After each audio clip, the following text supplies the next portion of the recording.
Hey, what is up, everybody? It is Dan from the Rebellious Noise Pro Wrestling channel. How are we all on this fine Saturday morning? So, I am here to talk to you all about SmackDown.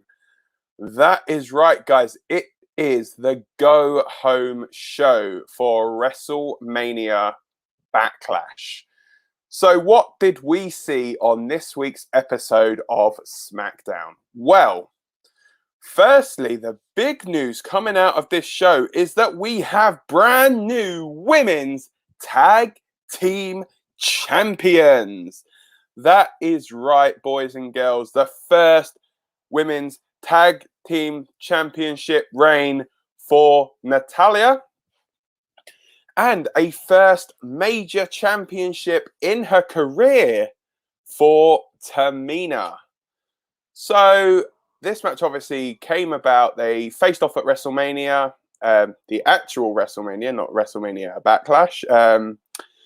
And yeah, it was a decent enough little match in all fairness. It was obviously won by Tamina in the end. She hit Nia Jax with a big splash from the top rope for the 1-2-3. Got loads of pyro at the end. A really, really lovely feel-good story for the two of them. You know, very, very well-deserved title reign.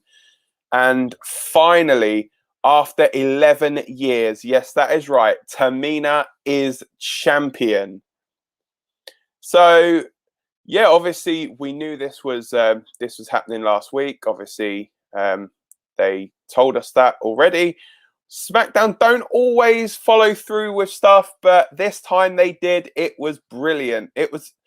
I actually really liked the match, and the emotion from the two ladies after the match, was just a joy to behold. They had loads and loads of pyro, as I said, but yeah. It was a really good feel-good moment for your new tag team champions. Talking of champions, we also had the Universal Champion coming out at the start of the show. So Jey Uso kicked off the show, actually. He came out to the ring to address what happened last week. He brought out Roman, and essentially they were saying they still don't know about what's happening with Jimmy. He needs to prove himself. Jimmy came out, and the T-shirt he was wearing was so funny. The T-shirt just so you got Jay with his right-hand man T-shirt, and then in like the same kind of writing, Jimmy's one just says "Nobody's bitch." So that was that made me laugh quite a bit actually. So yeah, that's sorry about that. That was the obviously starting segment for SmackDown. But yeah, they it would then kind of play in essentially to the main event, because playing into the main event, they said to him, like, prove yourself, take on Cesaro. Cesaro came out and obviously accepted this challenge, and then in a backstage segment later on in the night, Cesaro was essentially saying that he doesn't think, he knows that he is going to defeat Roman Reigns at WrestleMania Backlash. But what we'll do is we'll get to that match a little bit later on in the episode. And yeah, I'm really sorry, guys. I've just got to clear my throat here. So sorry about that. So we also, in the build-up to WrestleMania Backlash, as we saw last week, Dominic Mysterio took on Dolph Ziggler. But this week, it was Rey Mysterio, Papa Mysterio, taking on Dolph Ziggler in the build-up to their big match at WrestleMania Backlash, where the Mysterios will look to become the tag team champions for the very first time. And in this match, obviously, Rey Mysterio took on Ziggler and defeated Dolph Ziggler. That is 2 weeks in a row that Dolph Ziggler has lost to the Mysterios. What does that always seem to mean for the upcoming pay-per-view? Well, usually that will signify that the person taking the pinfall this week is going to be victorious the following week. Only time will tell. I mean, I guess, we've got quite a lot obviously riding on this ourselves. If you haven't already, guys, go back and check out our WrestleMania Backlash predictions and preview show, where myself, Scott, Rob, and Lucas all sit down to talk WrestleMania Backlash. Those obviously are for our prediction show. There'll also be a live build-up show.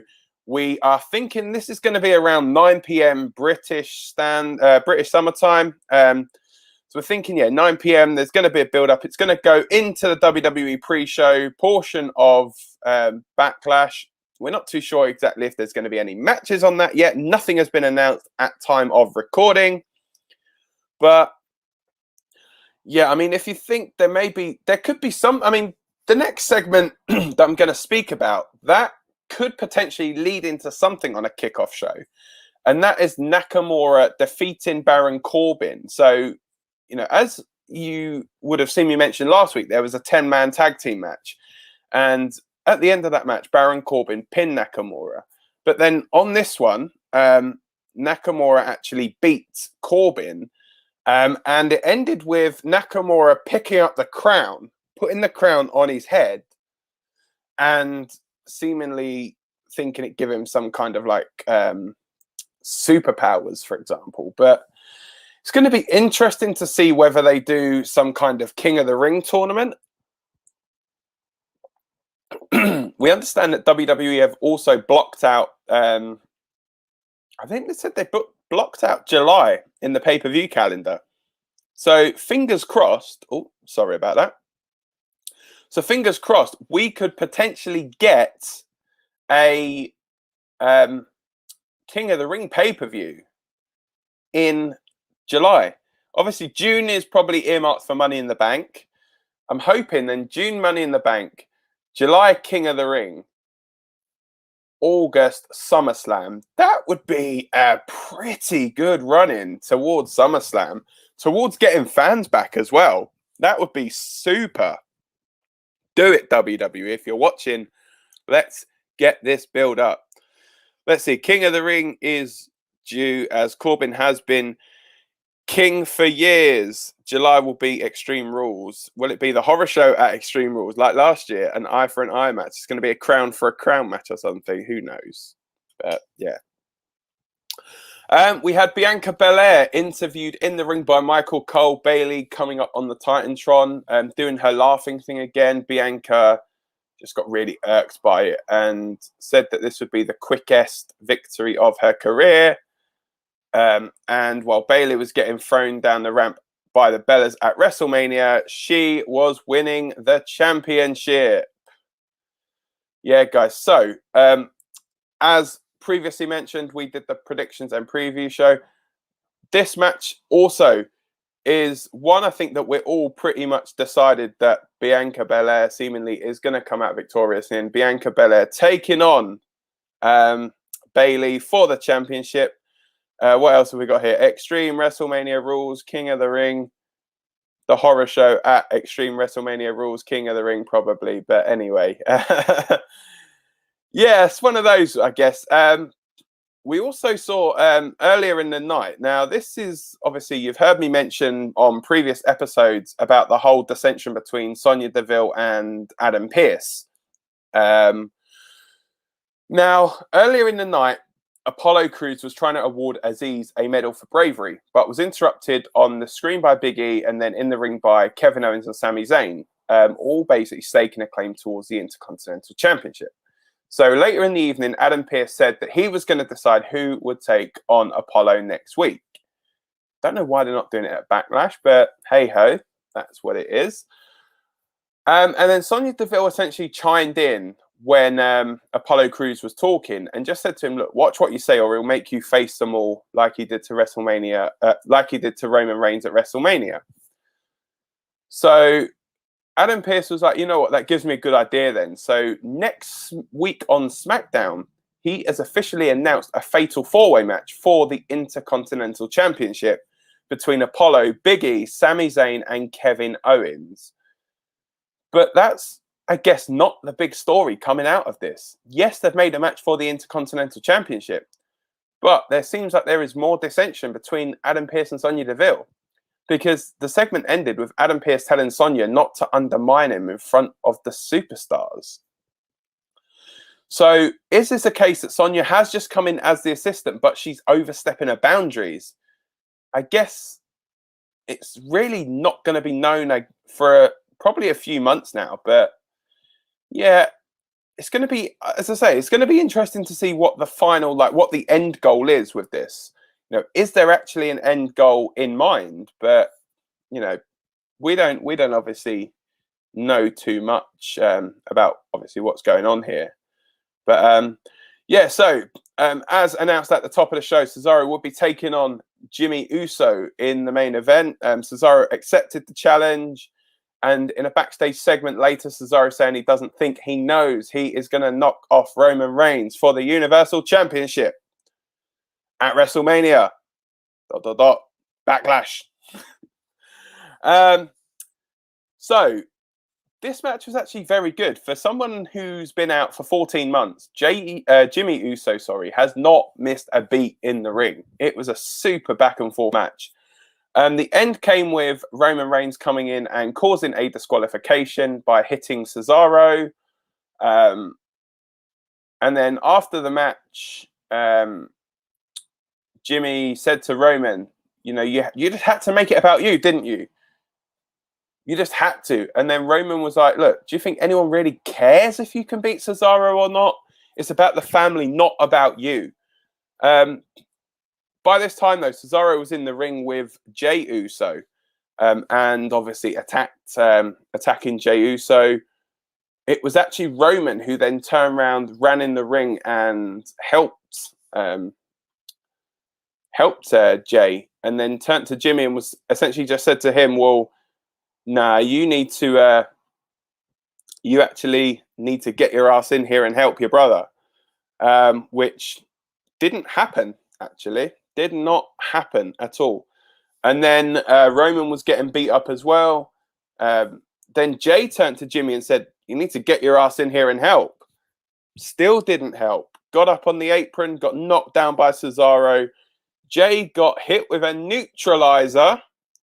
Basically held him up for quite a while in this neutralizer, hit the neutralizer, and basically stood tall again at the end of SmackDown and said to Roman, this is what is going to be your fate at WrestleMania Backlash.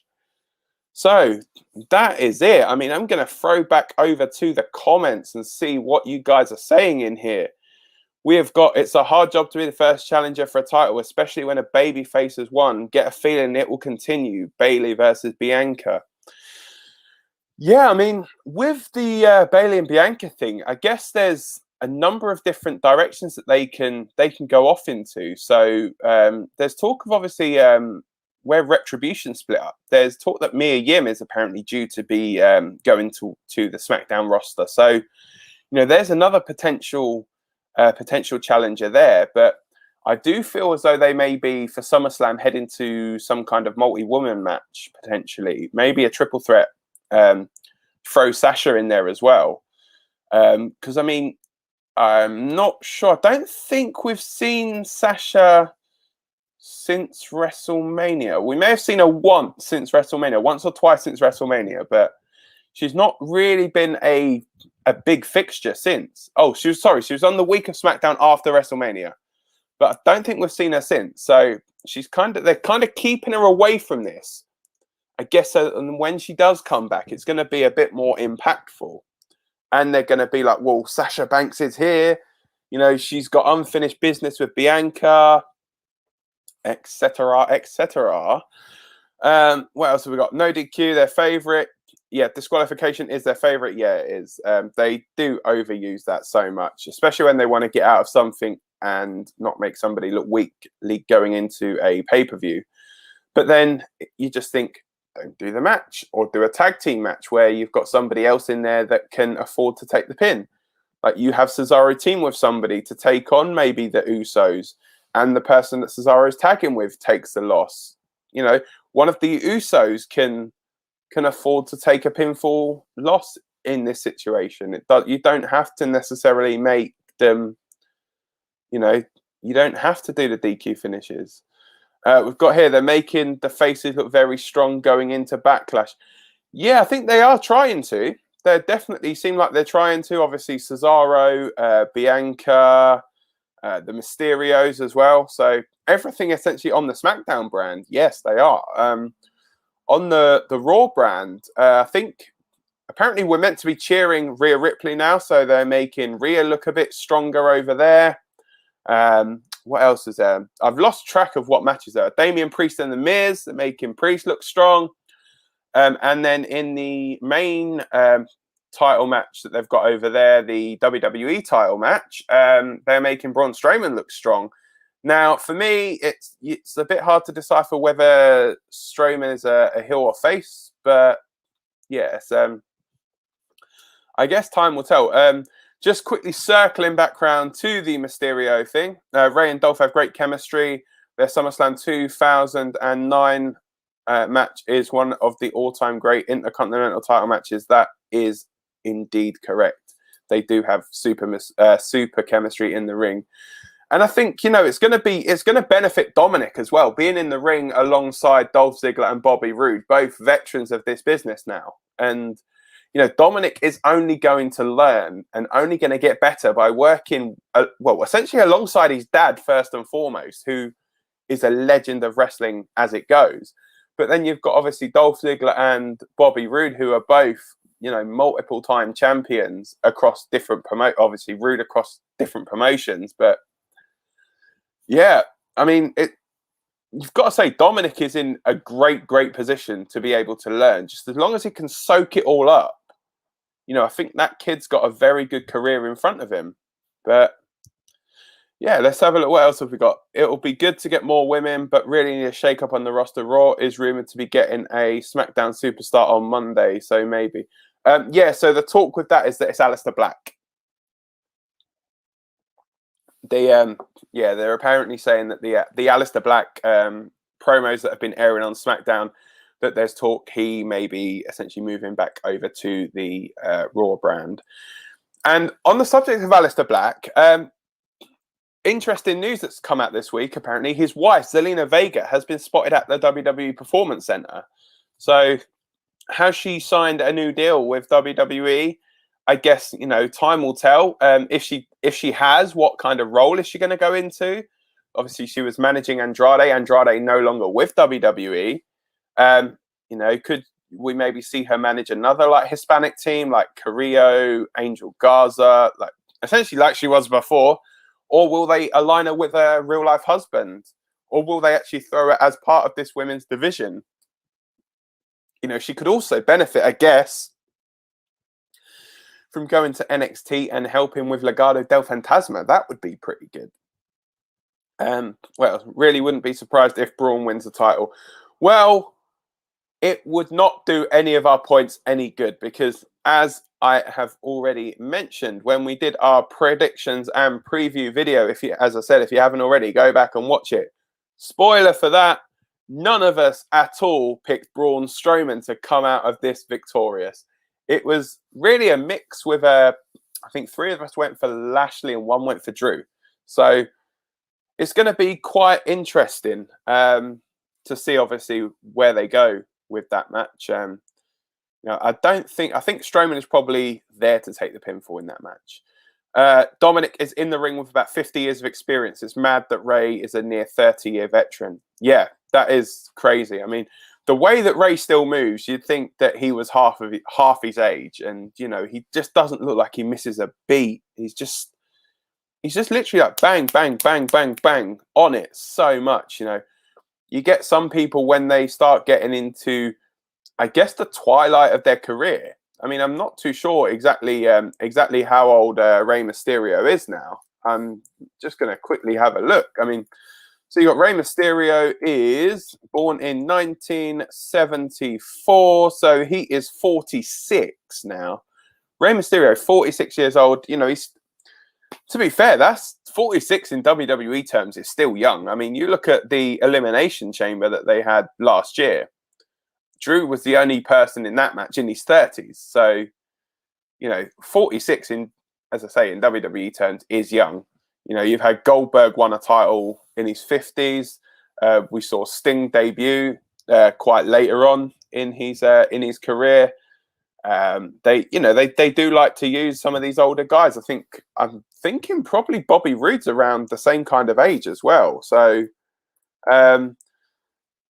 yeah, I mean, Robert Roode. There we go. So he's 45, and Dolph Ziggler is how old is Ziggler? Ziggler's 40. So yeah, Dominic is in there with quite a lot of experience, and I would love to be in the position where Dominic is at the moment. You're teaming with your dad, you're going after the tag team championships, you're in there with a wealth of experience across a number of years. But yeah, I guess only time is going to tell. As I say, WrestleMania Backlash, it's going to be the Mysterios looking to become the first ever father-son team to win the tag titles when they take on the Dirty Dogs. As also mentioned, Bianca Belair will take on Bayley. Roman Reigns will take on Cesaro. We will be live with our build-up to WrestleMania Backlash, 9 p.m. on Sunday. That will go into the pre-show of WrestleMania Backlash.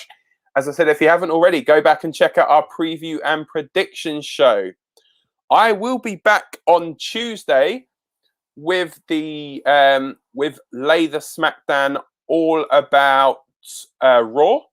I'm still undecided. I may do one for Backlash. I'm not entirely sure yet, but we'll see what my scheduling's like around that time. But if not, I will see you on Tuesday at 5 p.m. when I will lay the SmackDown on Monday Night Raw. Will we see a new WWE Champion crowned? Will we see a new Raw Women's Champion crowned? And who is going to come out of the Lumberjack match with the win? Who knows? Check out the SmackDown. Check out the Raw review. Thank you guys for watching. As ever, I've been Dan. You can follow me on Twitter at Dan_RebNoise. You can follow all of us at RN Pro Wrestling. Keep your eyes peeled. There are also some interviews coming up from Scott with Rampage Brown, Kaylee Ray, and Noam Dar from NXT UK. But for now, that is everything. Take care. See you soon. Enjoy your weekend.